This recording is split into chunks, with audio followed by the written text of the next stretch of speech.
माननीय मंत्री महोदय। माननीय अध्यक्ष जी,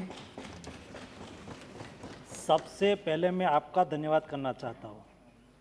आपने रूल 193 के तहत इस सदन में सबसे लंबी चर्चा करवाई और इस सम्मानीय सदन के साथियों को मौका दिया कि वे कोरोना काल के अपने अनुभव एवं विचार देश के सामने प्रस्तुत कर सके। मुझे खुशी की बात भी है कि कल रात 1 बजे तक इस सदन में हमारे बहुत सारे साथी अपने विचार को प्रस्तुत कर रहे थे। यह एक संयोग भी है कि आज़ादी के अमृत वर्ष पर काफ़ी लंबे समय बाद सदन में किसी विषय पर इतनी गंभीरता से चर्चा करने का मन बनाया है, जिसमें 75 माननीय सदस्यों ने 75 माननीय सदस्यों ने चर्चा में भाग लिया और अपने विचार सदन के सामने रखे हैं। कल पूरे देश को यह भी जानने को मिला कि कोरोना के इस 2 साल में कैसे देश ने और हमारे सदन के साथियों ने एक दूसरे की मदद की। सामाजिक संस्थाएं, धार्मिक संस्थाएं, राजनीतिक दल, राज्य सरकारें, उद्योग, सहकारी एवं गैर सरकारी कर्मचारियों और इन सबसे बढ़कर हर नागरिक सबने अपने अपने तरीके से कितनी सेवा की है, मैं थोड़ी बात आपके सामने रखना चाहता हूँ। सुप्रिया सुले जी ने बताया कि महाराष्ट्र के अधिकारियों ने कैसे सेवा की, तो अन्य साथियों ने बताया कि कोविड से अनाथ हुए बच्चों को सांसद महोदया ने कैसे पुनर्वासित किया। निशिकांत दुबे जी ने पूरे देश में बसे अपने राज्यों के नागरिकों को मदद करने के लिए दोनों सदन के सांसदों को कैसे सहयोग में लिया। हमारे अच्युतानंद जी ने कितने बड़े पैमाने पर काम किया है वो भी देश ने जाना। जसबीर सिंह जी ने बताया कि पंजाब और देश के अन्य भागों में पावन गुरुद्वारों ने कैसे अपने दरवाजे खोल दिए ताकि कोविड से परेशान कोई भी वहाँ पनाह ले पाए। राहुल सेवले जी ने धारावी में कैसे काम हुआ वो भी सदन के सामने रखा। उड़ीसा, बिहार, तमिलनाडु, उत्तर प्रदेश जैसे राज्यों ने कोरोना में कैसे काम किया वह भी सदन के सामने आया। सभी राजनीतिक दल के कार्यकर्ताओं ने अपने अपने तरीके से महीनों तक लोगों की सेवा की है। सभी दल के सभी साथियों ने अपनी दलगत भावनाओं से ऊपर उठकर हेल्थ वर्कर्स एवं फ्रंटलाइन वर्कर्स के कार्यों की खुले दिल से सराहना की और बहुत धन्यवाद किया। मैं भी इस बात से जुड़ता हूँ और सभी का आभार भी व्यक्त करता हूँ। मैं सभी साथियों का शुक्रिया अदा कर रहा हूँ जिन्होंने इस चर्चा को सार्थक बनाने के लिए अपना अमूल्य योगदान दिया है। माननीय अध्यक्ष जी, कोरोना को करीब 2 साल पूरे होने को है। इस कठिन समय ने देश और दुनिया को बुरी तरह से प्रभावित किया है। दुनिया का कोई भी ऐसा देश या नागरिक नहीं होगा जिसे कोरोना ने प्रत्यक्ष या अप्रत्यक्ष रूप से प्रभावित ना किया हो। कोरोना के इस मुश्किल समय में प्रधानमंत्री श्री मोदी जी के दूरदर्शी नेतृत्व में देश के हमारे स्वास्थ्यकर्मी, फ्रंटलाइनर वर्कर्स, वैज्ञानिक, युवाओं एवं उद्यमियों का तथा देश के प्रत्येक नागरिक के सहयोग से देश ने कोरोना के खिलाफ इस लड़ाई को लड़ा है, जिससे मुश्किल समय में देश की शक्ति और एकजुटता का परिचय भी दुनिया के सामने हम रख पाए हैं। मैं सदन के संज्ञान में लाना चाहूँगा कि आज जब हम इस विषय पर गहन चर्चा कर रहे हैं, तब WHO ने सार्वजनिक किए आंकड़ों के मुताबिक कोरोना के 26 करोड़ से ज़्यादा केस दुनिया भर में रजिस्टर हुए हैं और 52 लाख से ज़्यादा लोगों ने अपनी जान गंवाया है, जो 1.99% मृत्यु दर को दर्शाता है।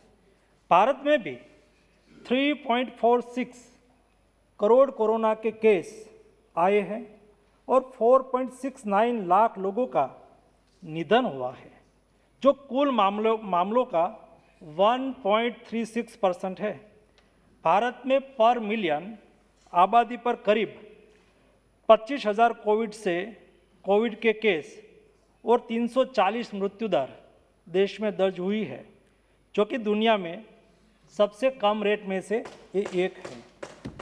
मोदी सरकार की शुरुआत से ही हमारे कमज़ोर हेल्थ इंफ्रास्ट्रक्चर को ठीक करने पर तेज़ी से काम चल रहा है, लेकिन कोरोना काल की शुरुआत से ही यह बात सर्वविदित थी कि देश का हेल्थ इंफ्रास्ट्रक्चर इस लड़ाई को लड़ने की ज़रूरत की अपेक्षा कितना कमज़ोर है।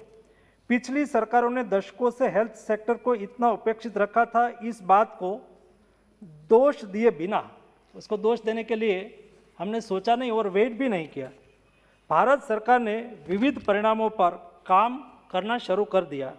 आज मैं बहुत सारे तथ्य इस सम्मानीय सभागृह के सामने रखना चाहूँगा। इन 2 साल में प्रधानमंत्री श्री मोदी जी के नेतृत्व में जिस तरीके से निर्णय लिए गए और कार्य हुआ, यह दर्शाता है कि मोदी जी की सरकार पावर से नहीं बट विल पावर से काम कर रही है। कोविड की शुरुआती दौर में राज्यों को पीपीई किट, N95 मास्क, जरूरी दवाएं, वेंटिलेटर जैसी चीज़ों की ज़रूरत थी। राज्यों ने केंद्र से मांग की और सरकार ने राज्यों को करीब, सब इस वक्त स्थिति ये थी कि राज्य के पास सुविधा नहीं थी और यहाँ कई सम्मानित सदस्यों ने प्रश्न उठाया कि ये केंद्र सरकार की जिम्मेवारी है, ये राज्य सरकार की जिम्मेवारी है। कई ने कहा कि ये राज्य ने इस सेंट्रल को करना चाहिए था, किसी ने कहा कि स्टेट सब्जेक्ट है लेकिन सेंट्रल की जिम्मेवारी है। सारा देश की जिम्मेवारी है माननीय अध्यक्ष महोदय, और सभी लोगों को ये जिम्मेदारी भारत सरकार की है कि स्टेट को हर संभव मदद करे। और मदद करने के लिए हमने क्या किया, कोविड की शुरुआती दौर में राज्यों को पीपीई किट, N95 मास्क, जरूरी दवाएं, वेंटिलेटर जैसी चीज़ की ज़रूरत थी।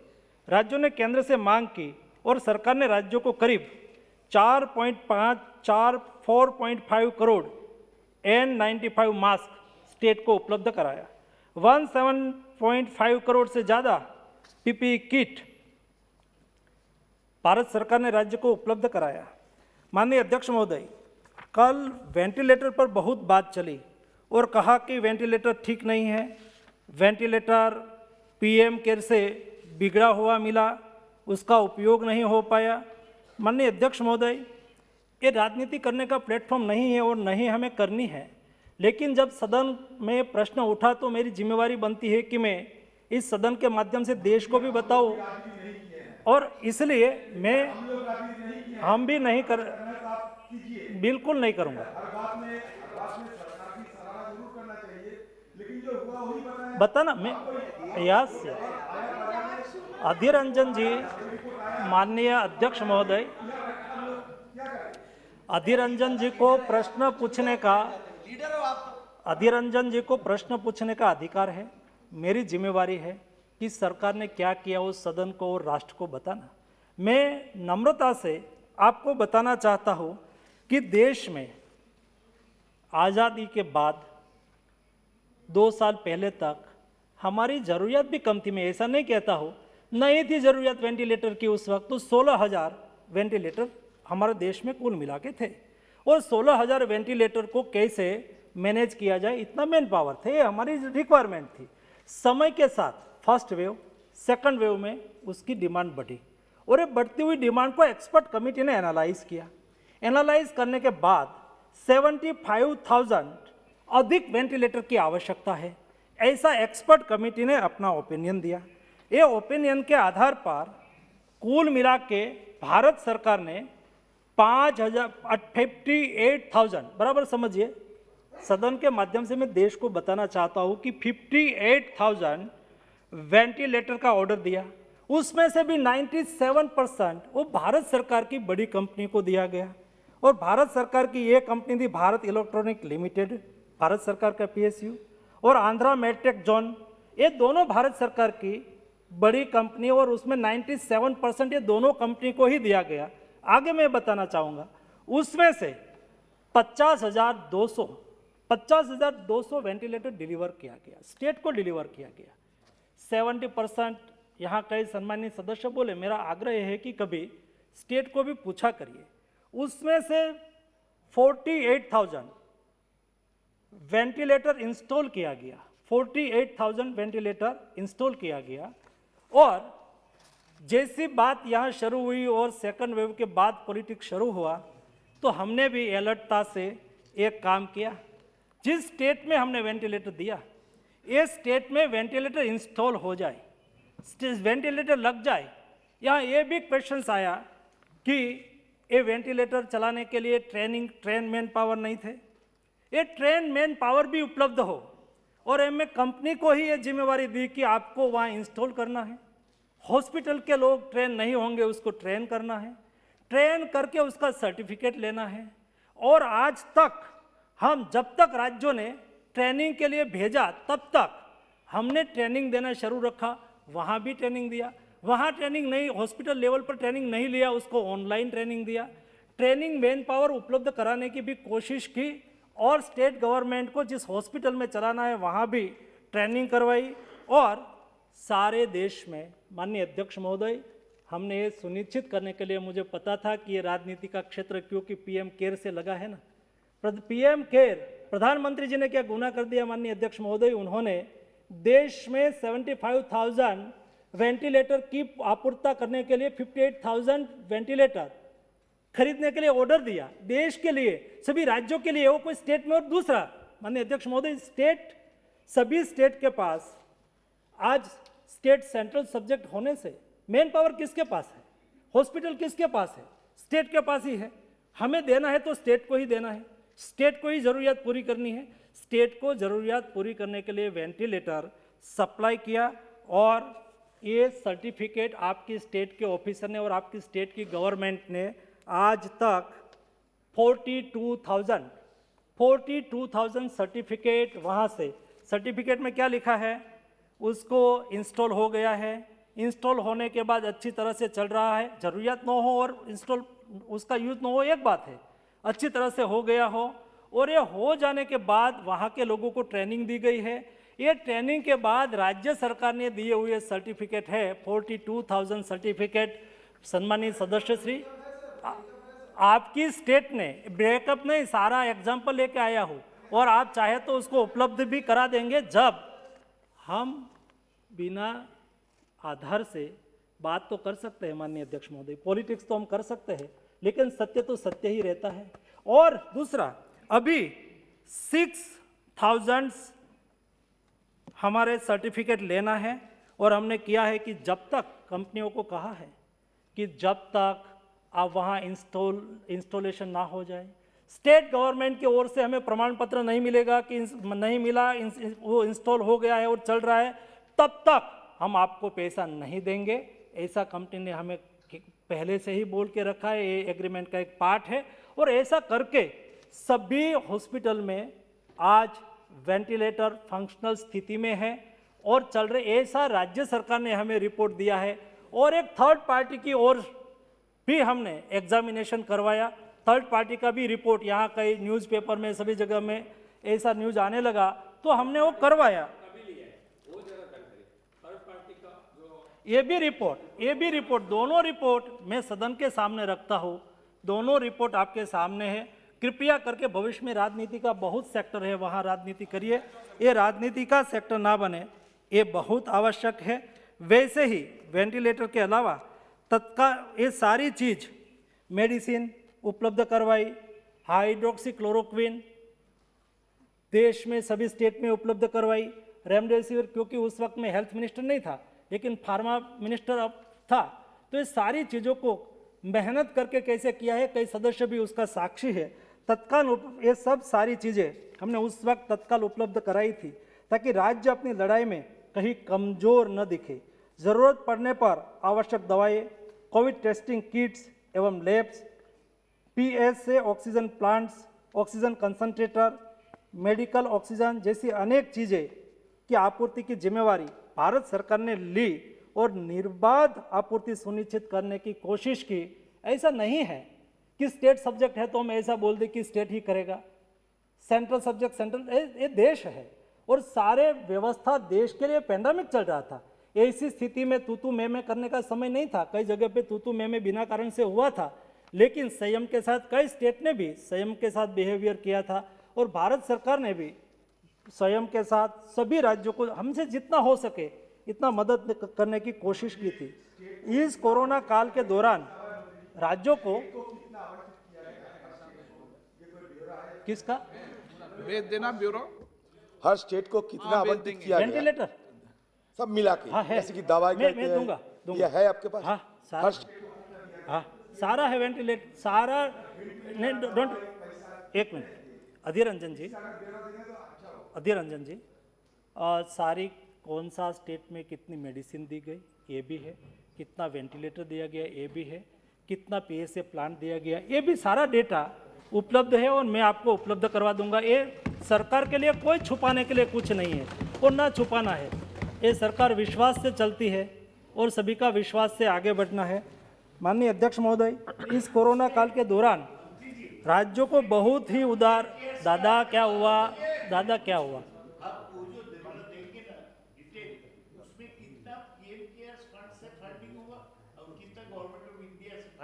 ये भी दीजिएगा। सारे से दादा को सब उपलब्ध पीएम केयर्स के बारे में हम लोग को कुछ पता नहीं चलता। I regard you, I submit to all type of information. इस कोरोना काल के दौरान राज्यों को बहुत जो आ गया, दादा इंफॉर्मेशन आ गई। इस कोरोना काल के दौरान राज्यों को बहुत ही उदार तरीके से, बड़े मन से भारत सरकार ने आर्थिक धनराशि उपलब्ध कराई। पहले वेव के दरमियान ECRP 1, बाद में ECRP 2 और SDRF से कोविड के लिए खर्च करने की अनुमति देकर राज्यों को 70,240 करोड़ रुपये से अधिक राशि राज्यों को उपलब्ध करवाई। जैसे मेरे कोई राज्य कोरोना की लड़ाई में पीछे ना रह सके, उसको हर संभव मदद इस तरह से की गई। माननीय अध्यक्ष जी, मैं आपके माध्यम से सदन को यह बताना चाहता हूं कि देश में कोरोना संक्रमण का पहला मामला कैसे, उसको यहाँ का ऐसा ऑब्जर्वेशन हुआ कि सरकार समय पे जागी नहीं, सरकार ने समय पे काम एक्शन नहीं लिया। कैसे एक्शन लिया था मैं भूतकाल में नहीं पढ़ना चाहूँगा। अधीर रंजन जी ने कहा कि उसमें मत जाओ, मैं नहीं जाऊँगा, लेकिन हमने क्या किया है यह मैं बताना चाहता हूँ कि मैं आपके माध्यम से सदन को बता दिया, पहले बताया, मैं प्रारंभ में बता दिया। आपने जितना ऐड किया, सभी राज्यों ने जो भी मुझे माहिती, मैं तो फैसिलिटेटेड, बात का जवाब स्टेट गवर्नमेंट हमें इंफॉर्मेशन दे, मैं तुरंत ही पार्लियामेंट के फ्लोर पर, देखो अधीर रंजन जी, आप अधीर रंजन जी प्लीज ऐसा नहीं प्लीज माननीय सदस्य अध्यक्ष महोदय, एक मिनट मंत्री जी महोदय प्लीज एक मिनट बैठिए। माननीय सदस्य प्लीज माननीय सदस्यगण, कल आपको पर्याप्त अवसर मिल गया था बात करने का। अभी माननीय मंत्री जी को जवाब देने दें, उनको डिस्टर्बेंस न करें, और वह आपके कुछ भी क्वेरी होगी तो वो आपकी क्वेरी बैठ कर भी कर देंगे, लेकिन पहले माननीय मंत्री जी को पूरा जवाब देने दें। माननीय अध्यक्ष महोदय, मैंने पहले से तय किया है। कल जब हाउस में चर्चा चल रही थी, कई सम्मानीय सदस्य इतना जोर से बोल रहे थे, मुझे भी डर लगता था कि वो खड़े होकर मेरे तक ना आ जाए। मैंने तय किया कि ये विषय विनम्रता का है, ये विषय मेरे लिए हार्ट का विषय है। ये विषय राजनीति का विषय नहीं हमारी सरकार के लिए था कभी, नहीं हमारे प्रधानमंत्री के लिए था कभी। ये विषय मदद करने का विषय क्या किया है मैं बता रहा हूँ, इसलिए मैं जोर से नहीं बोल रहा हूँ, मैं वो बोल रहा हूँ। प्लीज और दूसरा क्या अधीर रंजन जी दूसरा आज आज सरकार कुछ तेजी में है क्या? नहीं, आप जहां मैं माने अध्यक्ष जी, कल ऐसी टिप्पणी हुई, सरकार सोती रही, सरकार ने कुछ किया नहीं, सरकार ने टाइम पे नहीं किया। मैं उसका रिप्लाई दे रहा हूं कि मैं आपके माध्यम से सदन को यह बताना चाहता हूं कि देश में कोरोना का संक्रमण का पहला मामला 13 जनवरी 2020 को केरल में आया था, केरल में हेबी जी। लेकिन भारत सरकार के द्वारा गठित संयुक्त निगरानी समूह की पहली बैठक 8 जनवरी 2020 को हो चुकी थी। मतलब हमारी सतर्कता ये है कि जब मामला आया उसके पहले एक्सपर्ट कमेटी, एक टीम बना दी थी और उसके ऊपर वो पहले से ही काम करने लगी थी। हम सोते नहीं थे, हम जागते थे, इसलिए देश को बहुत फायदा हुआ है। माननीय अध्यक्ष महोदय, ये हमारा प्रयास की सफलता है। माननीय प्रधानमंत्री जी के मार्गदर्शन में मई 2020 में प्रधान वैज्ञानिक सलाहकार की अध्यक्षता में देश के भीतर वैक्सीन और डायग्नोस्टिक का विकास और उत्पादन हो, इसके लिए टास्क फोर्स का गठन किया गया। पहले संयुक्त निगरानी ग्रुप बनाया, बाद में टास्क फोर्स का गठन किया गया और उसके बाद वैक्सीन बनाने से लेकर लगाने तक की योजना। जब पहला केस रिपोर्ट हुआ तब से ये तैयारी पहले से शुरू हो गई थी। अधीर रंजन जी, ये हमने करके दिखाया है। और मैं बताऊंगा, वैक्सीन बनाने से लेकर लगाने तक की योजना बनाने के लिए national expert group on vaccine administration for कोविड-19 नेगवाक का गठन अगस्त 2020 में किया गया जा चुका था। ये सब हमने प्रोएक्टिव जो क्या क्या मेजर लिया था वो मैं बता रहा हूँ। भारत सरकार ने दिसंबर 2020 में, मेरे जो ऑब्जर्वेशन ही करना था तो मैं पढ़ता नहीं, मैं भाषण करता हूँ और अच्छा भाषण करता हूँ। भारत सरकार ने दिसंबर 2020 में देश में रही विविध मंत्रालयों की प्रयोगशालाओं को एक प्लेटफॉर्म पर लाकर Indian SARS-CoV-2 genomics consortium INSACOG बनाया और देश की 37 प्रयोगशाला एक प्लेटफॉर्म पर लाई गई और जो जीनोम सीक्वेंसिंग पर लगातार काम कर रही है। ये प्रयोगशालाएं अभी तक 1,18,000 से भी ज़्यादा सैंपल का जीनोमिक सीक्वेंसिस कर चुकी है और उनकी रिपोर्ट मैं बताता हूँ, उसका भी रिप्लाई आपको अवश्य दूंगा। सॉरी चेयरमैन साहब, इनकी रिपोर्ट उसमें बहुत एक मुश्किल ये होता है कि इंफॉर्मेशन होने से रह नहीं सकते अध्यक्ष जी, उसमें ये होता है और जीनोमिक सीक्वेंसेस कर चुके हैं और इनकी रिपोर्ट राज्यों को, रिसर्च इंस्टीट्यूट को आगे की रणनीति बनाने के लिए उपलब्ध करवाई जा रही है। शुरुआत के चरण में जीनोमिक सीक्वेंसेस का समय 30 डे जीनोमिक सीक्वेंसेस के समय लगता था। आज हम 30 घंटे में जीनोम सीक्वेंसिंग कर सकते हैं। इतनी ताकत हमारे वैज्ञानिकों के आधार पर, भरोसा पर हमने प्राप्त कर ली है, जिससे जिले तक कौन सा वेरिएंट अस्तित्व में है वह मिल रही है और अगर वायरस में म्यूटेशन होकर नया वेरिएंट आता है तो भी हमें समय से पता चलेगा। यह कैपेसिटी हमने विकसित आज के दिन में देश ने कर ली है। इससे पता चलता है कि भारत सरकार कितनी अग्रिम कार्यवाही कर रही है। ये आपके माध्यम से मैं हाउस को बताना चाहता हूँ। दूसरा, हमारा हर प्रयास विश्वास, पारदर्शिता और प्रामाणिकता से हुआ है। उसके बारे में मैं बताऊंगा तो कोविड आपदा के शुरुआत से ही प्रधानमंत्री श्री मोदी जी ने अपने दूरदर्शिता का परिचय करवाते हुए बहुत सारे ऐसे निर्णय लिए हैं जिसे देश के इस कठिन चुनौती का दृढ़तापूर्वक सामना कर सका और अन्य देशों की तुलना में महामारी से होने वाले नुकसान को हम कम कर सके हैं। और ये हम नहीं, सारी दुनिया मानती है। सरकार की सभी रणनीतियाँ भरोसे की नींव पर तैयार की गई। मैं दावे से कह सकता हूँ कि हमारी इस पूरी लड़ाई का मंत्र सबका साथ, सबका विश्वास और सबका प्रयास था और इस रास्ते पे हम आगे बढ़ रहे हैं। प्रधानमंत्री जी ने देश के वैज्ञानिकों पर विश्वास किया और कोविड वैक्सीन डेवलप करने के लिए जरूरी फंड उपलब्ध करवाया गया। यह पहली बार है जब सरकार ने स्वयं आगे बढ़ते हुए हमारे वैज्ञानिक संस्थाओं को वैक्सीन रिसर्च और डेवलपमेंट के लिए फंड दिया हो, जिसका नतीजा यह हुआ कि पहली बार कोई रोग के लिए भारत में दुनिया के साथ ही वैक्सीन डेवलप की, यह इस विश्वास का ही नतीजा है। माननीय अध्यक्ष जी, कल एक ऑब्जर्वेशन हो रहा था कि आपने देश की ताकत ने करके दिखाया। माननीय अध्यक्ष महोदय, देश में ब्रेन पावर और मैन पावर की कभी कमी नहीं थी। ये देश ताकत वाला ही था, ये देश शक्तिशाली ही था, लेकिन ये शक्ति को परखने वाला कोई नहीं था जो नरेंद्र मोदी ने परखा। और ये मोदी जी ने हमारे देश के वैज्ञानिकों पर भरोसा किया और कहा कि आप मेहनत करिए, हम आपके साथ हैं। माननीय अध्यक्ष महोदय, ये वैज्ञानिकों ने, पहले हमारी क्या हालत थी, पोलियो का वैक्सीन रिसर्च हुआ, कितने वर्षों के बाद इंडिया में आया। हमारे टिटेनस का वैक्सीन दुनिया में रिसर्च हुआ, कितने वर्षों के बाद इंडिया में आया। स्मॉल पॉक्स का वैक्सीन दुनिया, अरे रिसर्च की मैं बात कर रहा हूँ। माननीय अध्यक्ष महोदय, अधीर रंजन जी मेरी बात नहीं सुनेंगे, मैं क्या करूँ। ये सारी दुनिया गवाह है।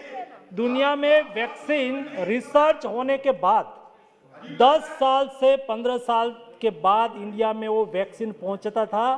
तब तक देश के लोग को वैक्सीन नहीं मिलता था, वो वैक्सीन के लिए तड़पते थे। माननीय अध्यक्ष महोदय, आप सोचिए, एक कोरोना वैक्सीन देश में समय से दुनिया के साथ रिसर्च नहीं होता और इतनी बड़ी आबादी को वैक्सीन लगाना होता, हम कैसे लगा पाते। आप धन्यवाद करिए कि शरद मोदी जी का, जिन्होंने देश के वैज्ञानिकों पर भरोसा करके दुनिया के साथ वैक्सीन रिसर्च करके देश की नागरिक को आज वैक्सीन उपलब्ध कराया है।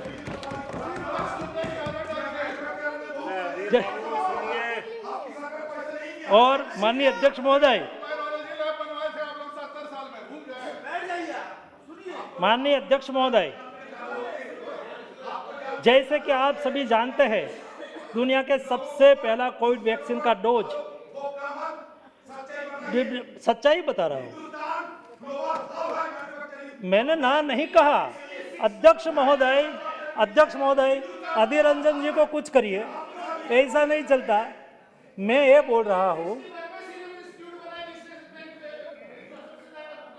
लेकिन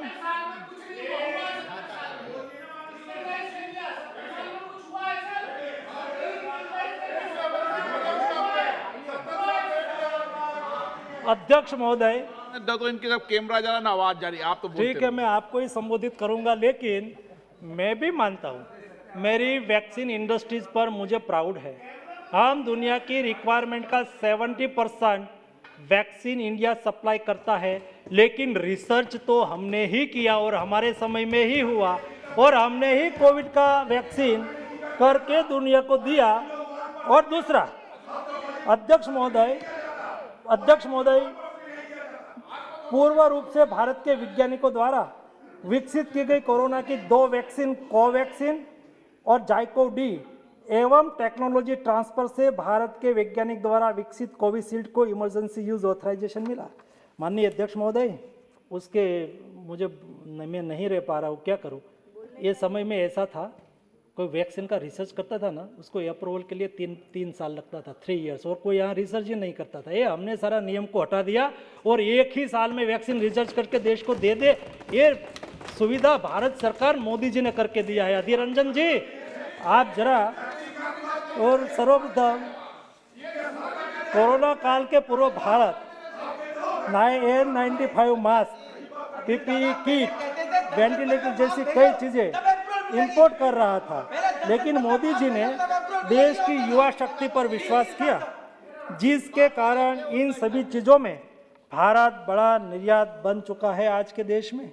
कोविड-19 प्रबंधन के लिए जरूरी निर्णय लेने में तेजी लाने के लिए क्या किया पूछ रहे थे ना, मैं बता रहा हूँ क्या क्या किया और क्या करना चाहिए। आपको भी इस संज्ञान में रहे कि कैसे ऐसे पैंडेमिक के सामने लड़ना चाहिए। और सभी राज्यों के मुख्यमंत्री के साथ मीटिंग होती थी ना प्रधानमंत्री जी की, सभी माननीय मुख्यमंत्री जी सराहना करते थे और फॉलो करते थे, तब करते थे, सबका विश्वास के साथ ये काम हो रहा था, सभी को साथ में लेके काम हो रहा था। और इसलिए देखो, निर्णय लेने में तेजी लाने के लिए 10 एम्पावर्ड ग्रुप का गठन किया गया था। आपातकालीन प्रबंधन योजना की रणनीति के लिए 1 ग्रुप, इमरजेंसी रिस्पॉन्स कैपेबिलिटी दूसरा group, augmenting human resources and capacity building तीसरा ग्रुप, ऑक्सीजन चौथा ग्रुप, वैक्सीनेशन पांचवा ग्रुप, टेस्टिंग छठा group, partnership seventh group, eight group सूचना संचार और सार्वजनिक भागीदारी, आर्थिक और कल्याणकारी उपाय कैसे करना है उसके लिए एक ग्रुप, और 10वां group pandemic response and coordination. कल सुप्रिया जी बहुत अच्छा बोल रही थी, वो उल्लेख कर रही थी अपने स्टेट में ऑफिसरों ने कैसे काम किया। दोस्तों, हमने भी हमारे देश के सशक्त ऑफिसरों पर भरोसा किया और उसके नेतृत्व में एक ग्रुप बनाया और एक ग्रुप ने अपनी मेहनत से काम किया और एक कोरोना क्राइसिस में लड़ने में देश को सशक्त बनाया। माननीय अध्यक्ष जी, इस कोविड काल के दौरान देश के बहुत सारे राज्यों के मुख्यमंत्रियों और स्वास्थ्य मंत्रियों से नियमित रूप से मेरी बात होती रही। कोविड की दूसरी लहर जब एक ऐसा स्टेट का नाम तो नहीं बोलूँगा, लेकिन एक घटना है इसलिए मुझे लगा कि सामने बोल दूँ। जब सेकंड वेव पीक पर थी उस दौरान भी मैं केमिकल्स फर्टिलाइजर मंत्री था और फार्मास्यूटिकल इसी मंत्रालय में आता है। दवाई की ज़रूरत को लेकर मुझे राज्यों से फ़ोन आते थे। एक विपक्षी दल की सरकार वाले राज्य के स्वास्थ्य मंत्री, मैं नाम बोलूँगा तो फिर डांट लगाएंगे, नहीं वो डांट लगाएंगे उसको बिना कारण से। राज्यों के स्वास्थ्य मंत्री राज्य की ज़रूरत की पूर्ति के लिए मुझे नियमित फ़ोन करते थे, हमारा थोड़ा परिचय भी हो गया।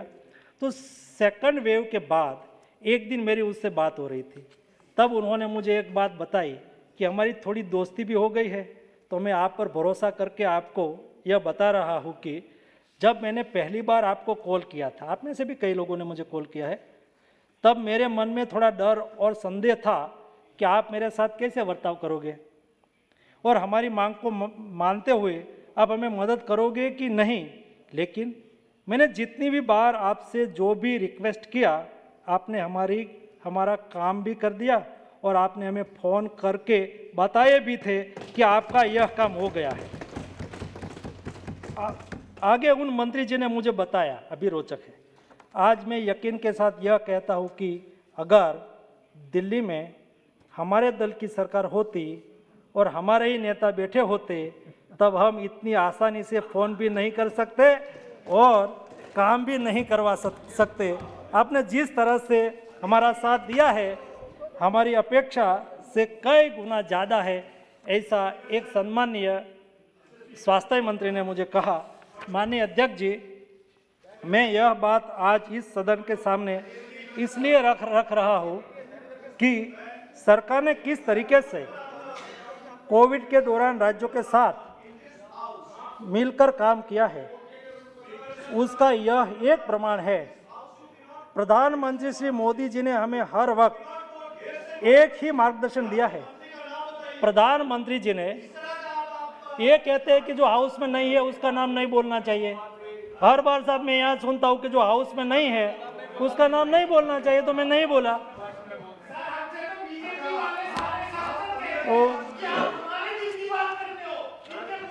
उसका यह एक प्रमाण है।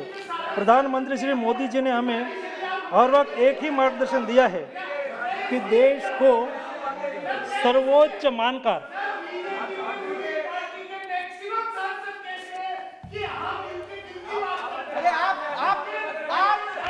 माननीय अध्यक्ष महोदय, झूठ का बोल रहे हो, झूठ का बोल रहे हो, आप झूठ बोल रहे हो, झूठ का बोल रहे हो जी आप। अध्यक्ष महोदय, कोई अपने सिर पे ये तुम मुझसे कहते हो रोज, आप मुझे बोलने का मौका देते हो। ये तुम मुझसे कहते हो कि इनके बाहर हो जाना। क्या तुम खुद कहते हो मुझसे कि यूपी के जमाने में बहन जी को घेर कर मारा गया था, तुम्हारे यहाँ मुझे बुलवाते खुले रूप में। अध्यक्ष महोदय, रोजाना कहते हो। अध्यक्ष महोदय, गौरव, अध्यक्ष महोदय, माननीय अध्यक्ष महोदय, कोई अपनी ओर से मैंने रखी हुई पगड़ी पहन ले।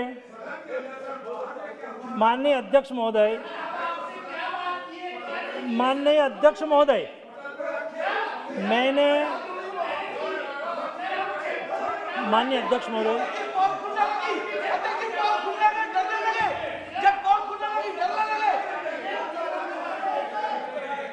माननीय अध्यक्ष महोदय, मैंने तो सिर पे रखने वाली पगड़ी, माननीय अध्यक्ष महोदय,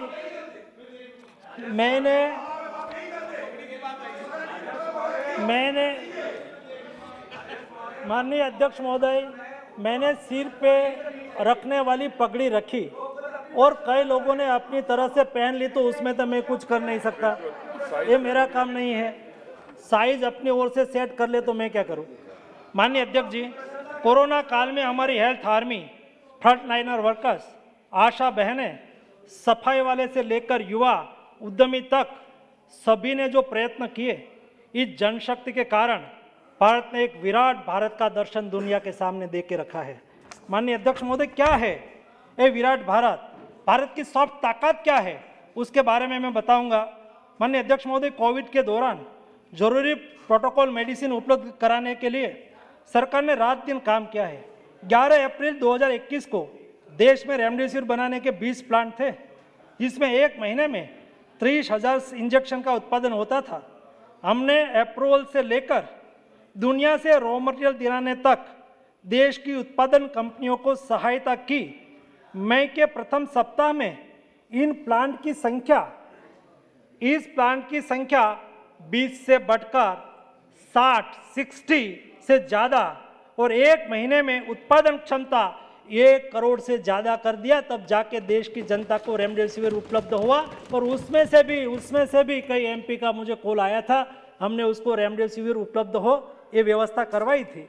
ये सारी मेहनत, ये इंडिया की जो हमारी सॉफ्ट ताकत है ना, ये ताकत मोदी जी ने ताकत को परखा है और उसको बाहर लाया है। ये ताकत को पहचान के उसको फ्यूजन करना, उसको सपोर्ट करना, उसको मदद करना, तब जाके हो सकता है। आज टोसिलीजुमेब इंजेक्शन, एम्फोटेरिसिलिन इंजेक्शन का उत्पादन भारत में नहीं होता था, आज होना शुरू हो गया है। एक नए भारत की ताकत है जिस पर प्रत्येक भारतीय गर्व महसूस कर सकता है। पीएम केयर फंड से बन रहे एक 1225 पीएसए ऑक्सीजन प्लांट सहित देश में 3,829 प्लांट लगाने का काम चल रहा है। यहाँ क्वेश्चन आ रहा था ऑक्सीजन पर और ऑक्सीजन प्लांट पर, पीएम केयर पर।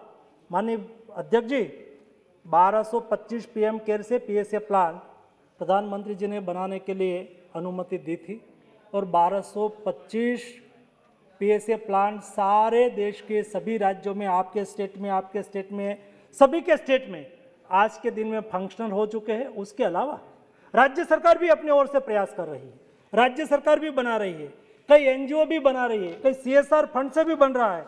ऐसा करके कुल 3,829 पीएसए प्लांट आज के दिन में बन रहे हैं। उसमें से 70% से अधिक पीएसए प्लांट लग चुका है और उसके पर भी कोई राजनीति ना हो, इसलिए मैंने सर्टिफिकेट लेना शुरू किया है कि यहाँ लग गया, चालू हो गया, स्टेट गवर्नमेंट लिख के दे दे कि यहाँ लग गया, अच्छी तरह से फंक्शनल हो गया है।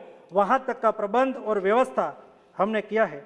ऑक्सीजन सिलेंडर्स और 1 लाख से ज़्यादा ऑक्सीजन कंसंट्रेटर भारत सरकार द्वारा उपलब्ध कराए गए हैं। आज देश में 3,058 से ज़्यादा कोरोना टेस्टिंग लैब्स कार्यरत है। प्रत्येक दिन की कैपेसिटी 20 लाख टेस्ट से ज़्यादा है। देश में 168 RT-PCR और 52 रैपिड एंटीजन किट अप्रूव किए गए हैं, जिसमें से आधे से ज़्यादा R&D भारत में ही हुआ है। ये हमारी सब ताकत है, ये हमारा वैज्ञानिकों की ताकत है। कोविड प्रबंधन के लिए भारत सरकार ने तत्काल ही लगभग 15,000 करोड़ रुपए की सहायता से test kit, emergency medicine, isolation beds, oxygen concentrator की उपलब्धता राज्यों को ECRP 1 पैकेज के तहत सुनिश्चित की है। EPRC 1 पैकेज स्टेट को दिया गया था, जैसे स्टेट एम्पावर हो, स्टेट सशक्त हो और अपने यहाँ कोरोना क्राइसिस के सामने वो ताकत से लड़ सके। सेंट्रल गवर्नमेंट स्टेट को हर संभव जो भी आवश्यकता हुई वो मदद की। देश में 4,500 से ज़्यादा कोविड डेडिकेटेड हॉस्पिटल उपलब्ध हुई। 9,300 से ज़्यादा कोविड हेल्थ सेंटर बनाया गया। 9,800 से ज़्यादा कोविड सेंटर का निर्माण इस समय में किया गया। 5 लाख ऑक्सीजन सपोर्ट बेड और 18 लाख से ज़्यादा आइसोलेशन बेड और करीब 1,40,000 आईसीयू बेड आज तक देश में उपलब्ध हो चुका है। ये देश की ताकत है और प्रधानमंत्री जी का इनिशिएटिव है। जुलाई 2021 में ECRP 2 पैकेज देते हुए एक कोविड सेकंड वेव चले जाने के बाद राज्य को फिर से सशक्त करने के लिए 23,000 करोड़ रुपीस दिया गया।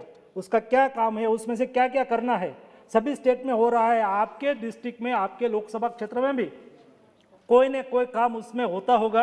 आप कृपया करके उसको देखिए, तो काम भी आसानी से होगा, सहयोग भी होगा और फायदा भी होगा। लेकिन होगा क्या माननीय अध्यक्ष महोदय, आज ये बाद में मैं बोलता हूँ, फिर नई बात पर आ जाऊंगा।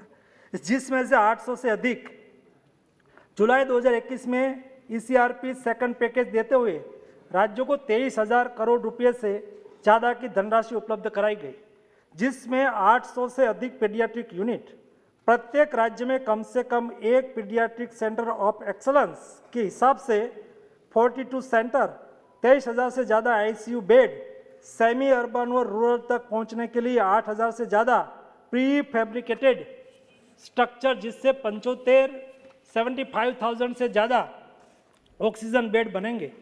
50 और 100 बेड वाले 200 से ज़्यादा फील्ड हॉस्पिटल, प्रत्येक जिले में कम से कम एक ऐसी 10,000 लीटर से ज़्यादा कैपेसिटी वाले liquid medical oxygen storage tank, ये 10,000 लीटर से ज़्यादा कैपेसिटी वाली स्टोरेज टैंक हर डिस्ट्रिक्ट को बनाना है।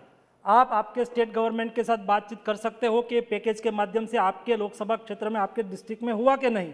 जो हो रहा हो तो मेरी आपसे प्रार्थना है कि आप एक बार जाके उसकी विजिट भी करें, देखेंगे भी। और उसके अलावा हमने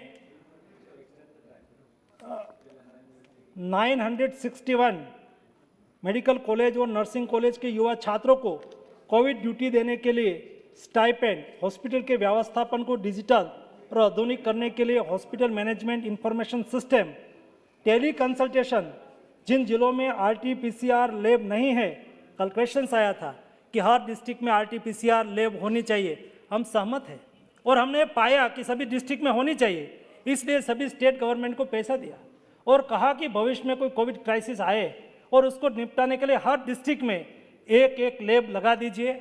आप अपनी स्टेट गवर्नमेंट के साथ जो भी सांसद चाहते हैं उसकी इंफॉर्मेशन के लिए, इतना ही नहीं माननीय अध्यक्ष महोदय, हर डिस्ट्रिक्ट में बफर स्टॉक के लिए भी हमने व्यवस्था की है।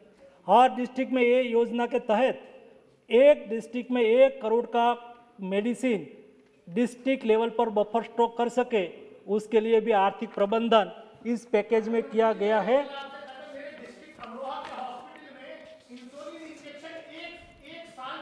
और दूसरा ये व्यवस्था हमने सारे स्टेट के लिए किया और भविष्य में हमने कोविड क्राइसिस आगे बढ़े तो उसको कैसे निपटाना है। हमने पहले रेमडेसिविर की कमी देखी, हमने टोसिलिजुमेब की कमी देखी और उसके बाद म्यूकोरमाइकोसिस आया, उसकी मेडिसिन की कमी देखी। भविष्य में ऐसी कमी ना रहे इसलिए हमने एक बफर स्टॉक पॉलिसी इंप्लीमेंट किया और सारे स्टेट में कई मेडिसिन पहले से ही जो कोविड प्रोटोकॉल में शामिल है, ये सब मेडिसिन प्रोटोकॉल वाली मेडिसिन सभी स्टेट में ही उपलब्ध रहे, पहले से ही स्टॉक कर ले, ऐसी भी हमने व्यवस्था की। उसके लिए आर्थिक सहयोग किया। एनॉक्सापेरिन 40 आज सभी स्टेट के पास पड़ी हुई मेडिसिन है। जब कोई सर्ज हुआ तो उसको दिक्कत न हो, तुरंत ये मेडिसिन का उपयोग कर सके, इसलिए 35 लाख इंजेक्शन आज उपलब्ध है।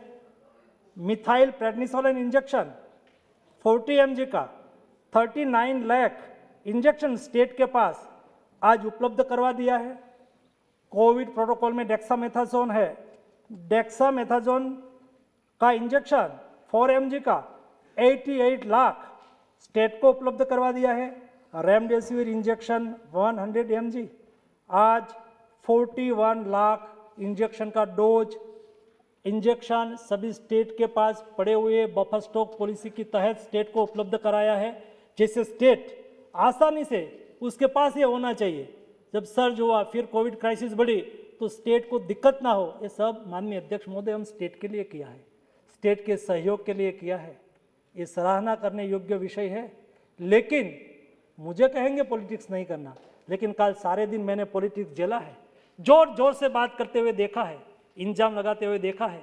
कई लोगों ने तो दोषित भी ठहरा दिया और उसके सामने ये करो वो करो ऐसा भी बोल दिया। मैं उसमें नहीं जाना चाहता हूँ। Amphotericin B injection mucormycosis के लिए 4 लाख इंजेक्शन आज स्टॉक है। पोसाकोनासोल इंजेक्शन 82,000 का स्टॉक है। ये सारे इंजेक्शन, सारी मेडिसिन एक कोविड प्रोटोकॉल में है। एक कोविड प्रोटोकॉल में जो मेडिसिन है उसकी भविष्य में किल्लत ना हो, उसके लिए सब प्रयास और प्रबंध किया है। लेकिन माननीय अध्यक्ष महोदय, मुझे दुख के साथ ये बताना पड़ रहा है कि कैसी परिस्थिति को हमने झेला है। ये सारी कोविड के क्राइसिस के दरमियान हमारी सरकार पर क्या क्या हुआ, कैसे कैसे असहयोग किया। जो यहाँ बात तो पीछे से बोल देते हैं कि हम सहयोग करते हैं, लेकिन क्या हुआ माननीय अध्यक्ष महोदय, कोरोना काल की शुरुआत से ही प्रधानमंत्री श्री मोदी जी के नेतृत्व में ऑल ऑफ गवर्नमेंट और ऑल ऑफ सोसाइटी अप्रोच के साथ काम किया जा रहा था। लेकिन यह दुखद बात है कि कुछ विपक्षी दल के लोगों ने सदी के सबसे कठिन समय में भी राजनीति से बाहर न आकर देश की कोरोना के खिलाफ लड़ाई को कमजोर करने का हर संभव प्रयास किया। ये नहीं भूल सकते देश कभी। पहले लॉकडाउन में लोगों को उकसाया, तो आजादी के बाद चल रहा सबसे बड़ा फूड प्रोग्राम प्रधानमंत्री गरीब कल्याण अन्न योजना की मजाक उड़ाकर उन गरीबों का भी अपमान किया, जिनको देश को दशकों तक इन्हीं लोगों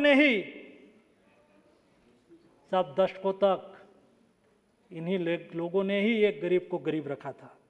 जब वैक्सीन का अप्रूवल हुआ तब भारत में बनी वैक्सीन होने के कारण, मेरे देश के वैज्ञानिकों ने बनाई थी ना, भारत में रिसर्च हुआ था, और देश में बनी वैक्सीन होने के कारण उस पर सवाल उठाए। जब वैक्सीनेशन ड्राइव शुरू हुआ तब लोगों को गुमराह करने के लिए प्रयास किया, वैक्सीन न लेने के लिए डराया गया। सब वैक्सीन, हमें भरोसा करना होता है हमारे वैज्ञानिकों पर। हमारे वैज्ञानिकों ने उसको प्रूव किया और पॉलिटिक्स ने उसको डराने की कोशिश की। कई लोगों द्वारा कोरोना की शुरुआत में से ही पीएम ने क्यों नहीं लिया, अच्छी होती तो पीएम ले लेते। बाद में जब पीएम साहब ने एज तय की थी कि इतनी इतनी एज वाले ये समय में लेंगे, तो जब प्रधानमंत्री जी ने लिया तो फिर से कहा प्रधानमंत्री जी ने क्यों ले लिया, ये वैक्सीन तो मोदी वैक्सीन है, ये वैक्सीन तो बीजेपी की वैक्सीन है। माननीय अध्यक्ष महोदय, ऐसा हिंदुस्तान की इतिहास की राजनीति में मिनिमम मेरे दल की, और मेरे दल ने तो सरकार कोई भी रही होगी, अभी तो हम सरकार में आए, पहले तो वही सरकार हुआ करती थी, ऐसा व्यवहार हमने कभी, जब देश आपदा की स्थिति में हो, पेंडेमिक की स्थिति में हो और देश के वैज्ञानिक कुछ बोलते हैं, उसके पर सवाल खड़ा नहीं किया था। लेकिन ये सारी स्थिति हमने देखी। कई लोगों द्वारा कोरोना की शुरुआत से ही अपनी मनमर्जी माफिक बेबुनियाद आलोचना जारी रही। पहले बोले कि वैक्सीन अच्छी होती तो जैसा मैंने अभी बता दिया, तो प्रधानमंत्री क्यों नहीं लेते, ले लिया तो कहा कि प्रधानमंत्री जी ने क्यों ले लिया। आज मैं सदन के सामने एक बहुत बड़ा तथ्य रखना चाहता हूँ। 17 सितंबर को आदरणीय प्रधानमंत्री जी का जन्मदिन था। भारतीय जनता पार्टी एक दल के रूप में उसको सेवा सप्ताह के रूप में मनाती है, ये हमारा क्रम है। और सेवा सप्ताह के रूप में भारतीय जनता पार्टी के कार्यकर्ता ने उसमें मेहनत की, स्वैच्छिक संस्था ने उसमें मेहनत की, सभी सरकारों ने उसमें मेहनत की, और स्वयं ही मैंने तो केवल एक ट्वीट किया था कि प्रधानमंत्री जी का जन्मदिन पर क्या हम वैक्सीन लगा के वैक्सीनेशन करवा के प्रधानमंत्री जी का जन्मदिन नहीं मना सकते हैं? ऐसा केवल मैं नहीं, केवल ट्वीट किया था। एक ट्वीट की का प्रतिसाद के तौर पर एक दो स्टेट गवर्नमेंट को छोड़ के सारी स्टेट गवर्नमेंट ने सहयोग दिया, मैं स्वीकार करूंगा। सारी स्वैच्छिक संस्थाएं लगी, माननीय अध्यक्ष महोदय, सारी एनजीओ लगी, मेरी पॉलिटिकल पार्टी लगी। कई लोगों ने तो रात को 12 बजे के बाद 1 बजे नेक्स्ट डे हो जाता है, 17 हो जाता है सुबह में 1 बजे, तो तब से रेलवे स्टेशन पर जाके, बस स्टेशन पर जाके, सार्वजनिक स्थल पर जाके वैक्सीनेशन ड्राइव करना शुरू किया। सारे हमारा हेल्थ कर्मियों ने उसको सहयोग किया। सरकार की ओर से डोज उपलब्ध कराया गया, सिरिंज उपलब्ध कराई गई, निडल उपलब्ध कराई गई। सारी व्यवस्था स्टेट और सेंट्रल गवर्नमेंट ने संयुक्त करके 2.5 करोड़ डोज लगा के एक रिकॉर्ड वैक्सीनेशन करवाया। कल जब बात हो रही थी तब कई सदस्य कह रहे थे कि अगले दिनों में क्यों कम हुआ, पिछले दिनों में क्यों नहीं हुआ। एवरेज आप देख लीजिए, रिकॉर्ड 60 से 17 लाख डोज एवरेज होता था, और पहले और बाद में भी वही एवरेज से डोज लगते रहे। हमारे पास वैक्सीन पर्याप्त मात्रा में था।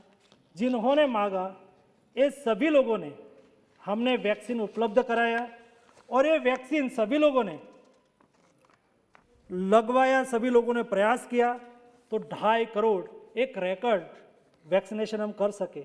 माननीय अध्यक्ष महोदय, आप भी दुनिया में जाते हैं, हमारे में से भी कई दुनिया में जाते हैं, आप में से भी कई दुनिया में जाते हैं।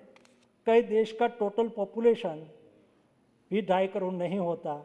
17-80 लाख पॉपुलेशन में 70-80% वैक्सीनेशन होता है, तो भी वो गौरव करते हैं।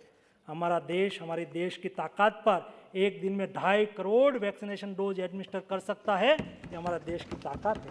माननीय मंत्री जी 1 मिनट, माननीय मंत्री जी 1 मिनट। माननीय सदस्यगण, प्राइवेट बिल का समय 3:30 बजे से शुरू होता है। माननीय मंत्री जी के जवाब तक समय बढ़ाते हैं, उसके बाद प्राइवेट बिल को लेंगे।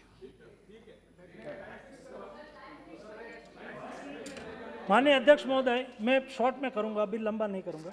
माननीय अध्यक्ष महोदय, आज देश को एक दूसरा, उसके बाद प्रधानमंत्री मोदी जी के दृढ़ संकल्प शक्ति और हेल्थ कर्मियों के तपस्या से, मैं सभी जगह पे तपस्या से भारत दुनिया का सबसे बड़ा वैक्सीन ड्राइव चला रहा है। सबको वैक्सीन, मुफ्त वैक्सीन, इस महामंत्र के साथ आज 125 करोड़ से ज़्यादा डोज लग चुके हैं। देश में 18 साल से अधिक आयु वाली जनसंख्या लगभग 94 करोड़ है, जो कि कोविड वैक्सीन लेने के लिए योग्य है, जिसमें से 79 करोड़ लोग को कोविड वैक्सीन का प्रथम डोज लग चुका है, जो कि दुनिया का सबसे ज़्यादा फर्स्ट डोज है। साथ ही में 46.38 करोड़ से ज़्यादा लोग पूरी तरह से वैक्सीनेटेड हो चुके हैं, जो अपने आप में रिकॉर्ड है। माननीय अध्यक्ष महोदय, मैं बता रहा हूँ। माननीय अध्यक्ष महोदय, माननीय अध्यक्ष महोदय, माननीय अध्यक्ष महोदय, माननीय मंत्री जी जवाब दे रहे हैं, आप बैठ जाइए। कुछ पाकिस्तानी समर्थक पाकिस्तानी देश में रहते हैं, ये कपड़े नहीं लगवा रहे, ये बंदूक। माननीय अध्यक्ष महोदय, पाकिस्तानी समर्थक खुद बैठिए देश में रहते हैं, वो नहीं लगवा रहे। माननीय अध्यक्ष महोदय, आज हमारे गोगाई जी ने, गौरव गोगाई जी ने जो कहा है, तो मैं बता देता हूँ। हमने कहा था कि हम देश में दिसंबर के पहले पर्याप्त मात्रा में वैक्सीन उपलब्ध करा देंगे। आज फर्स्ट डोज 85% एडमिनिस्टर हो गया, सेकंड डोज 50% एडमिनिस्टर हो गया।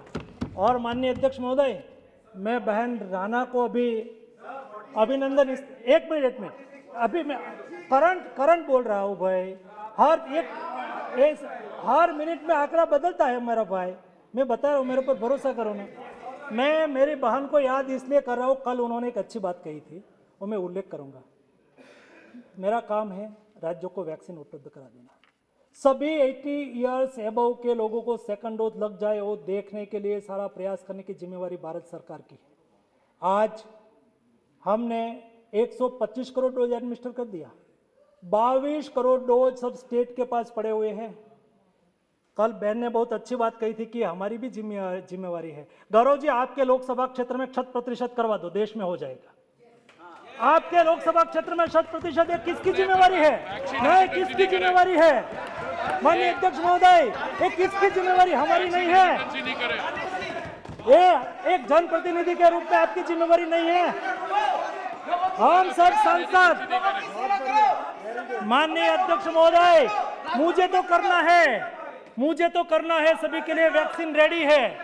मुझे 100% करना है, उसके लिए वैक्सीन 22 करोड़ है, 35 करोड़ चाहिए, 10 करोड़ यही महीने में हम दे देंगे, नवंबर में ही, दिसंबर में नहीं।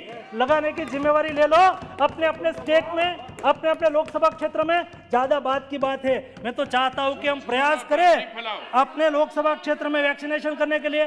बिना कारण से बातचीत करते रहना, कब डोज उपलब्ध होंगे, कब वैक्सीनेशन होगा। आज 22 करोड़ डोज पड़ा हुआ है। क्यों बार बार उठ जाते हैं? बैठ जाइए, बार बार उठ जाए, तरीका ठीक नहीं है आपका, बैठ जाइए। मैं माननीय अध्यक्ष महोदय, मैं मेहताब जी ने कल एक क्वेश्चन राइज किया था और मेहताब जी ने कहा था कि मेरे यहाँ वैक्सीन उपलब्ध नहीं है, ऐसा मेहताब जी ने कहा था। मैं ऑन रिकॉर्ड माननीय मेहताब जी को जवाब देना चाहूँगा कि उड़ीसा के पास 72 लाख डोज आज के दिन में पड़े हुए हैं। आप स्टेट गवर्नमेंट को पूछिए, भारत सरकार ने उसको आज अनयूज पड़े हुए हैं, उसका उपयोग करिए। आपके लोकसभा क्षेत्र में भी हमारा काम है लास्ट माइल तक पहुंचा देना, पब्लिक अवेयरनेस में सहयोग करना। अल्टीमेटली लगाना किसको है? हमारी फैमिली को लगाना है, हम सबकी, हमारे लोकसभा क्षेत्र में रहने वाले, जिसका हम हितेच्छु हैं, जिन्होंने हमें इलेक्ट करके यहाँ भेजा है। आपने वहाँ जाके कितनी बार प्रयास किया, जरा बताइए, ये तो बताइए। और लास्ट में गौरव जी, मैं एक अपेक्षा आपसे तो अवश्य रखता हूँ। आज देश में जरा जोर से सभी लोगों को तालियां बजाना है। मेरे देश के, मेरी हेल्थ आर्मी, एक हेल्थ मिनिस्टर के नाते में हेल्थ कर्मियों का वड़ा हो, तो मेरी हेल्थ आर्मी ने 125 करोड़ डोज लगाने का काम आज पूर्ण किया है। उसके मान में, उसके सम्मान में हम एक बार तालियां बजाएं। हम उसको, आपको हम उसके लिए तालियां बजाते हैं। थोड़ा बड़ा मन करके एक बार बजा दीजिए।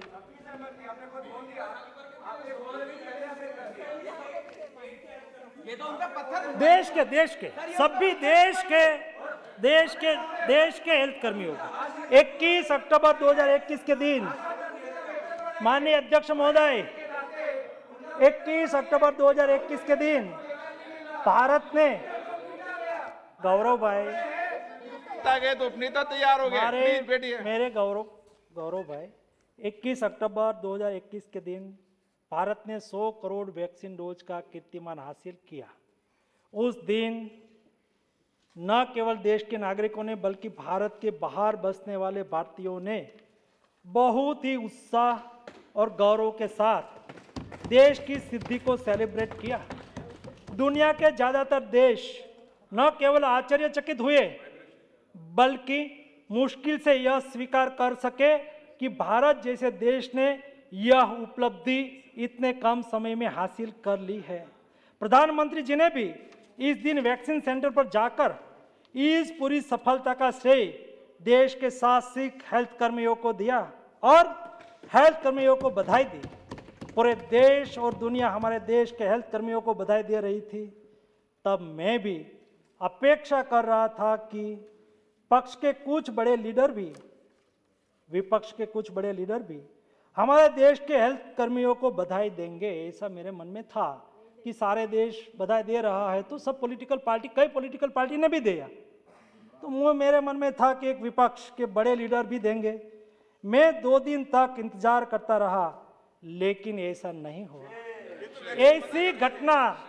ऐसी घटना करीब करीब देश का सम्मान का विषय, स्वाभिमान का, गौरव का दिन होता है। मुझे एक विषय याद आता है, जब मुझे इस बात पर एक घटना याद आती है, जब 1984 में इंडो सोवियत स्पेस प्रोग्राम के तहत भारत के अंतरिक्ष यात्री राकेश शर्मा अंतरिक्ष में गए थे। तत्कालीन प्रधानमंत्री श्री इंदिरा जी ने जब राकेश जी से बात की तब पूछा कि अंतरिक्ष से हमारा भारत कैसा दिखता है। तब राकेश शर्मा जी ने बताया था कि सारे जहां से अच्छा हिंदुस्तान हमारा। उस वक्त मैं 5वीं या 6वीं कक्षा में पढ़ता था। तब हमारे स्कूल में मिठाई बांटी थी और सब बहुत खुश थे। मैं 5वीं कक्षा में पढ़ता था, मुझे पता नहीं था कि कैसे क्या हुआ नहीं हुआ, लेकिन सब लोग खुश थे। मिठाई बटी थी। मैं ये भी नहीं समझता था कि अंतरिक्ष क्या होता है, अंतरिक्ष यात्री किसे कहते हैं। तब हम बच्चों को इतना समझ में आ रहा था कि देश में कुछ बड़ी उपलब्धि हासिल की है, इतना हम समझते थे।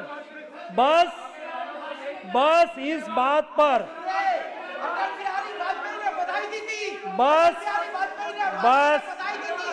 वक्त भारी करे नहीं थे। आगे सुनिए। अध्यक्ष जी, बस इस बात पर सब खुश थे। हम नहीं ज्यादा समझते थे, लेकिन देश में बहुत कुछ उपलब्धि हासिल की है, बस इस बात पर हम सब खुश थे। आज यह भी पता चल रहा है कि उस बात पर देश के सभी दलों ने सरकार को बधाई दी थी। उस वक्त देश को ऐसी खुशी के मौके बहुत कम मिलते हैं जब सारा देश उसके समर्थ पर गर्व करे और देश के प्रत्येक नागरिक को खुश होने का अवसर मिले। परंतु इसी तरह की एक उपलब्धि पर गर्व करते हुए देश की कोरोना वैक्सीन की सिद्धि पर देश के हेल्थ कर्मी और वैज्ञानिकों को बधाई देने का मौका भी कुछ लोगों ने गंवा दिया। मैं समझता हूं कि राजनीति में मतभेद और विचारभेद बहुत ही सामान्य होते हैं, लेकिन जब राष्ट्र नीति की बात आए तब मतभेद और विचारभेद को स्थान नहीं रखता है। ये दिशा में जो काम किया होता तो सारे देश को और सारे सदन को अच्छा लगता।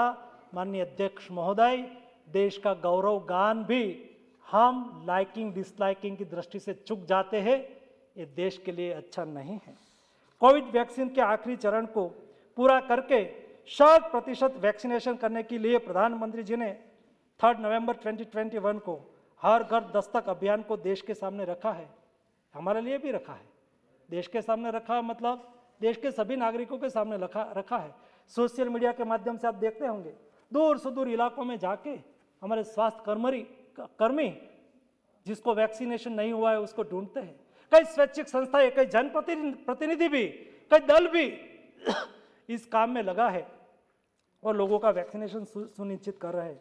पूरे नवंबर महीने में देश के हेल्थ कर्मियों ने अथक परिश्रम करते हुए हर ऐसे घर और आदमी तक पहुंचे हैं जो वैक्सीन लेने सेंटर पर नहीं पहुंच रहे थे और उन्हें समझाकर वैक्सीन लगाने के लिए सहमत किया है। इस कार्य में बहुत सारे समाजसेवी और हमारे कार्यकर्ता भी जुड़े हैं। हर घर दस्तक में जुड़ने वाले सभी का भी मैं आज के दिन पर धन्यवाद करता हूं।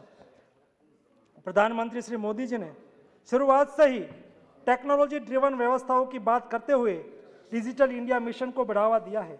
आज उसी के फलस्वरूप देश में कोविन जैसा प्लेटफॉर्म आज हमारे सामने है।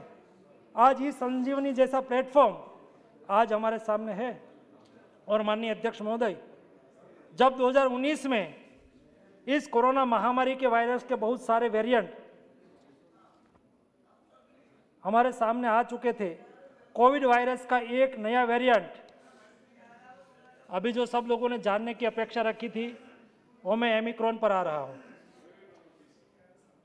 कोविड वायरस का एक नया वेरिएंट ओमिक्रॉन सबसे पहले साउथ अफ्रीका में पिछले सप्ताह ही सामने आया। दिनांक 26 नवंबर 2021 को WHO ने इस वेरिएंट को वेरिएंट ऑफ कंसर्न घोषित किया है।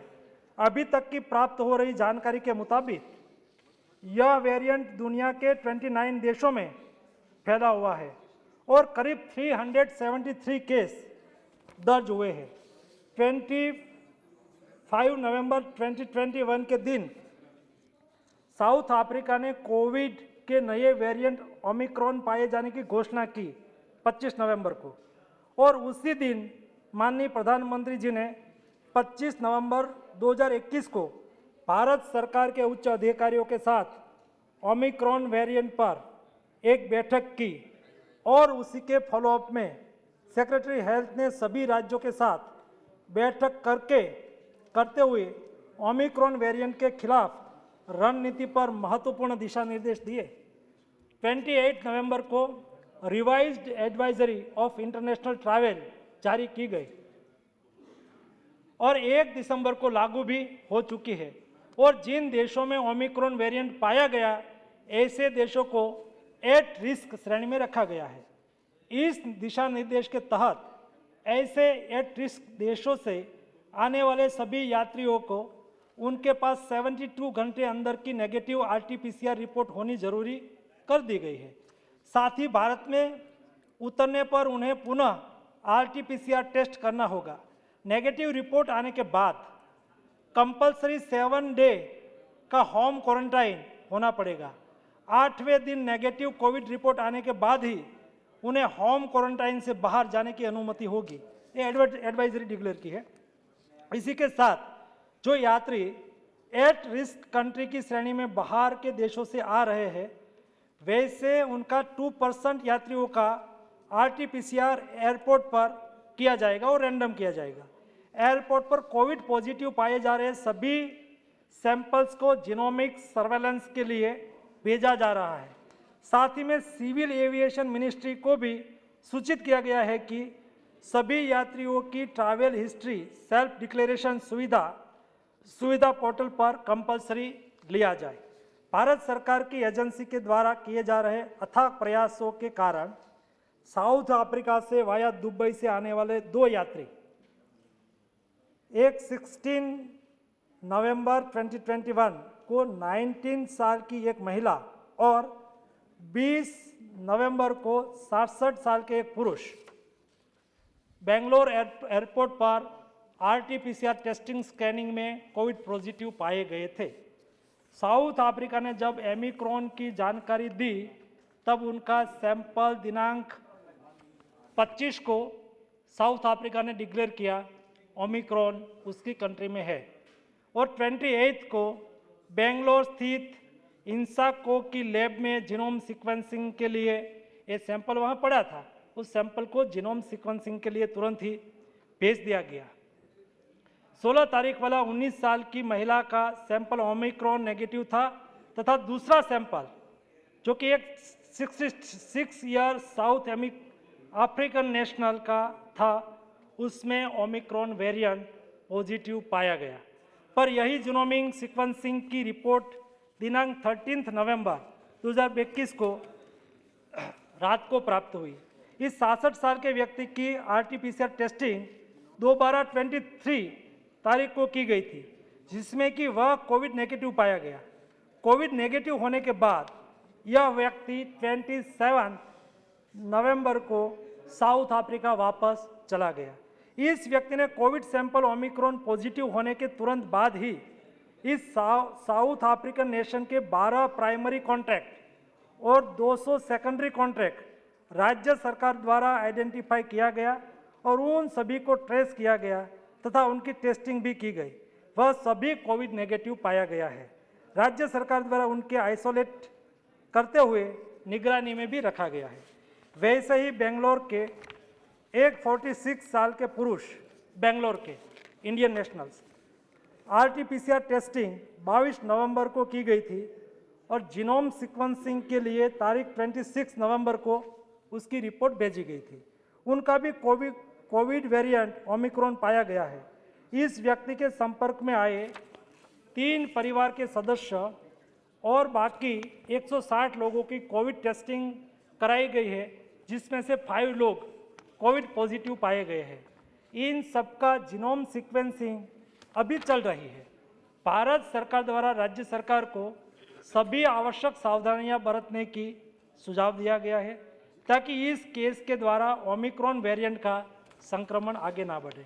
एट रिस्क कंट्री से आ रही फ्लाइट की सभी यात्रियों की आरटीपीसीआर टेस्टिंग की जा रही है।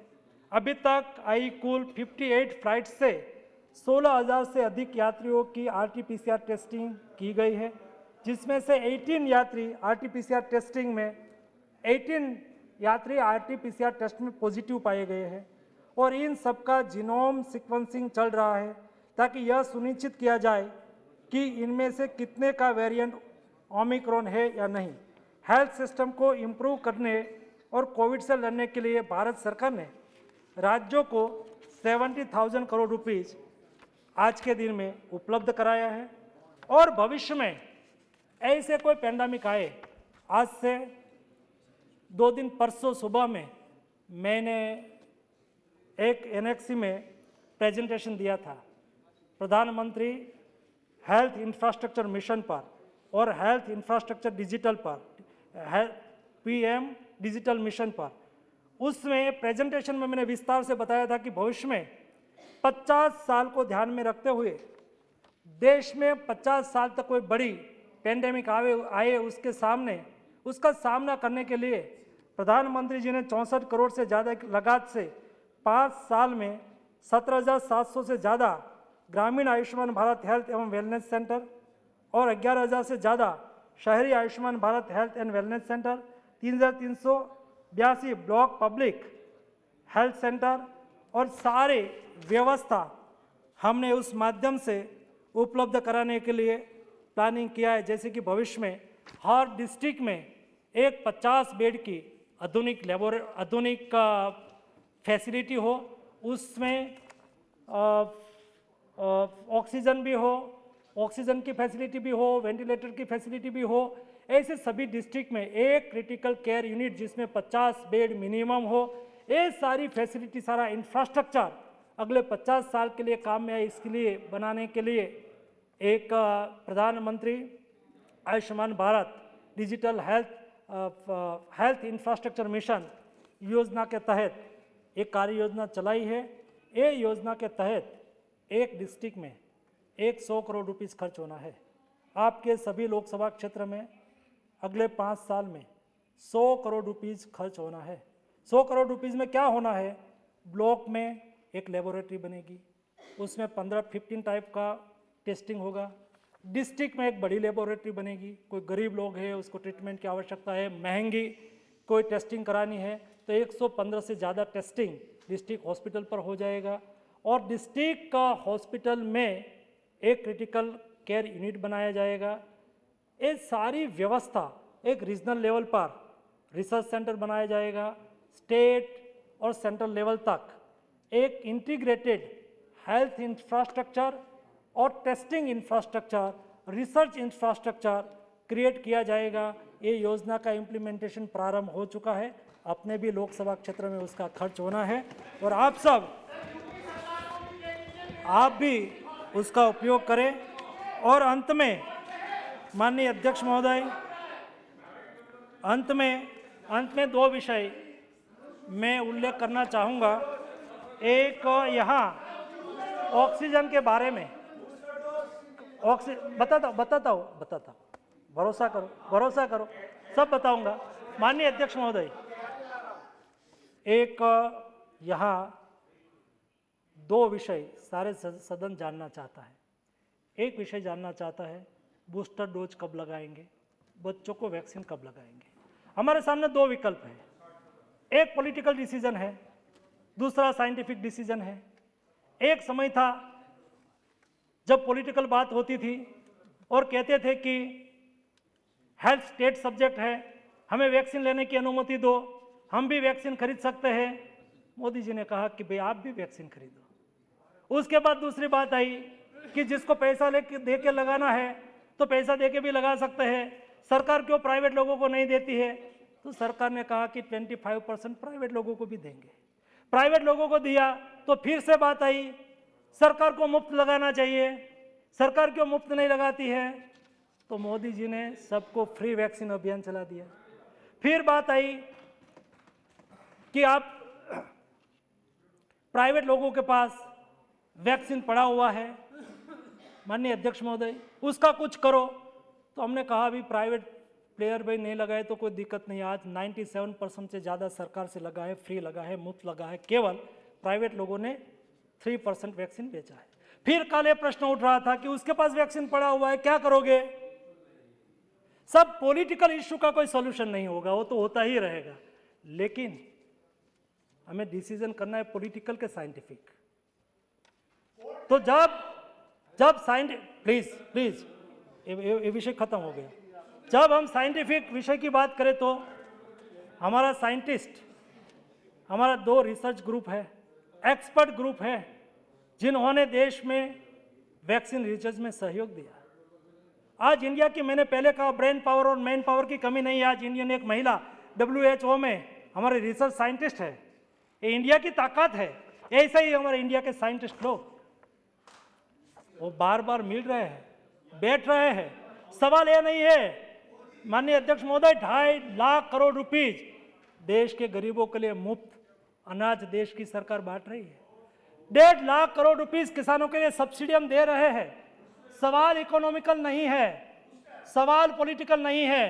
सवाल ये है जब बच्चों और बूस्टर डोज के संदर्भ में हमारे एक्सपर्ट टीम ही तय करेगी, और जो भी मार्गदर्शन हमारे एक्सपर्ट और साइंटिफिक हमें मार्गदर्शन मिलेगा, ये साइंटिफिक मार्गदर्शन के आधार पर हम आगे चलेंगे। ये मेरा क्लियर पार्लियामेंट के फ्लोर पर रिप्लाई है। माननीय अध्यक्ष महोदय, बहुत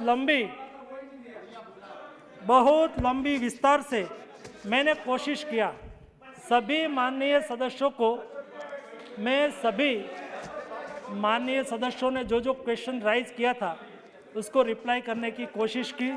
उसके अलावा भी एक माननीय सदस्य अगस्त महीने में मैंने सभी MP को पत्र लिख के आंकड़ा की इंफॉर्मेशन भेजी है। उसमें oxygen, remdesivir, ventilator, PPE kit, ये सब मुझे पता था कि ये हाउस में आएगा, पहले ही उसको भेज के दिया है।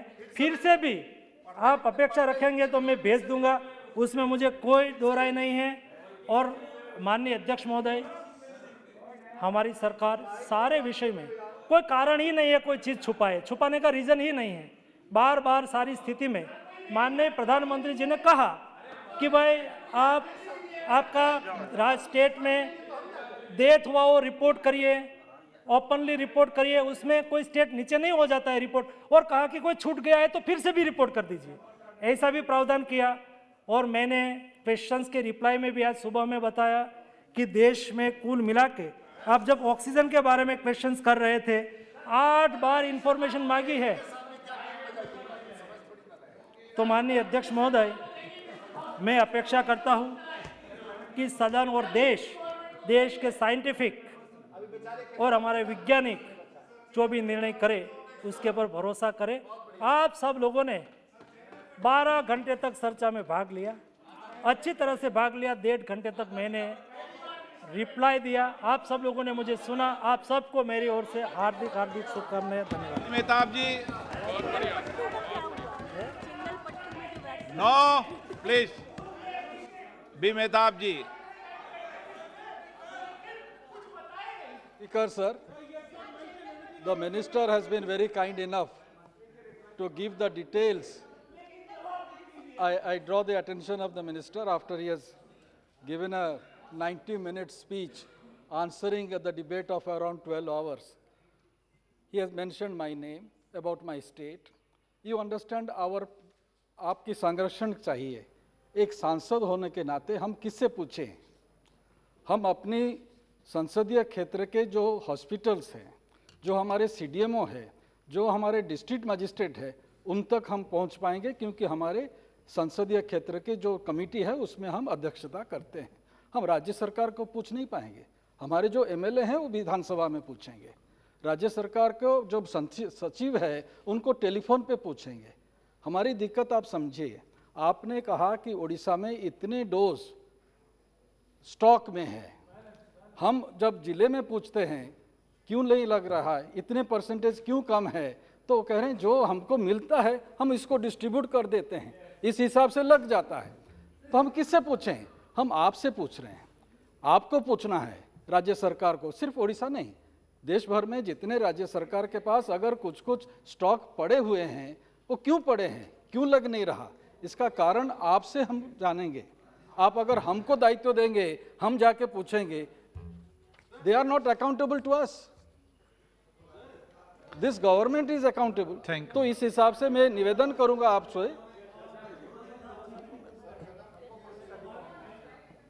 मेंबर ऑफ पार्लियामेंट के नाते भारत सरकार के मंत्री को पूछे और मैंने जो रिकॉर्ड मेरे पास था उसके आधार पर उसको रिप्लाई भी दिया, और मैं प्रत्यक्ष उड़ीसा गवर्नमेंट से बात भी करूं और उसके डिस्ट्रिक्ट में क्या स्थिति है उसकी भी इंफॉर्मेशन उसको मिले, ऐसा मैं स्टेट गवर्नमेंट को कहूँगा भी, और मैं स्वयं वहाँ से लेके भी आपको दूंगा।